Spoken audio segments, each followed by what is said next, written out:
बेटियां दो कुलों को महकाती है।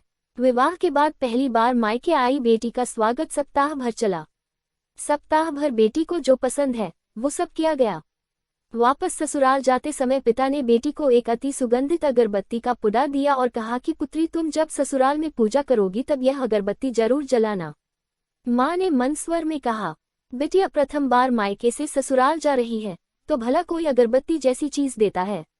पिता ने झट से जेब में हाथ डाला और जेब में जितने भी रुपए थे वो सब बेटी को दे दिए। ससुराल में पहुंचते ही सासू माँ ने बहू का बैग टटोला और पूछा कि तुम्हारे माँ बाप ने विदाई में क्या दिया। कुछ विशेष न मिलने पर उनकी नजर अगरबत्ती का पुडे पर पड़ी। क्रोधवश सासू माँ ने मुंह बनाकर बहू को बोला कि कल पूजा में यह अगरबत्ती लगा लेना। सुबह जब बेटी पूजा करने बैठी, अगरबत्ती का पुडा खोला तो उसमें से एक चिट्ठी निकली। लिखा था, बेटी, यह अगरबत्ती स्वतः जलती है मगर संपूर्ण घर को सुगंधित कर देती है। इतना ही नहीं, आजू बाजू के पूरे वातावरण को भी अपनी महक से सुगंधित एवं प्रफुल्लित कर देती है।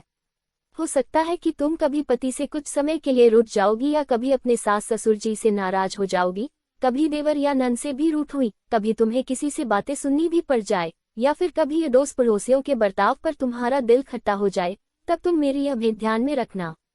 अगरबत्ती की तरह जलना, जैसे अगरबत्ती स्वयं जलते हुए पूरे घर और संपूर्ण परिसर को सुगंधित और प्रफुल्लित कर ऊर्जा से भरती है, ठीक उसी तरह तुम स्वतः सहन करते हुए ससुराल को अपना मायका समझकर सबको अपने व्यवहार और कर्म से सुगंधित और प्रफुल्लित करना।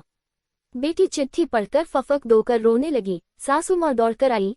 पति और ससुर जी भी पूजा घर में पहुंचे जहां बहू रो रही थी। अरे, हाथ को चक्का लग गया क्या? पति ने पूछा। क्या हुआ ये तो बताओ, ससुर जी बोले। सासू माँ आजू बाजू के सामान में कुछ है क्या ये देखने लगी तो उन्हें पिता द्वारा सुंदर अक्षरों में लिखी हुई चिट्ठी नजर आई। चिट्ठी पढ़ते ही उन्होंने बहू को गले से लगा लिया और चिट्ठी ससुर जी के हाथों में दी। चश्मा न पहने होने की वजह से चिट्ठी बेटे को देकर पढ़ने के लिए कहा।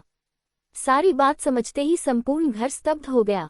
सासू माँ उच्च स्वर में बोली, अरे ये चिट्ठी फ्रेम करानी है। यह मेरी बहू को मिली हुई सबसे अनमोल भेंट है। पूजा घर के बाजू में ही इसकी फ्रेम होनी चाहिए।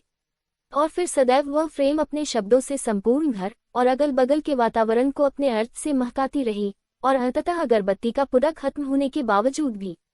क्या आप भी ऐसे संस्कार अपनी बेटी को देना चाहेंगे? बेटियां दो कुलों को महकाती है।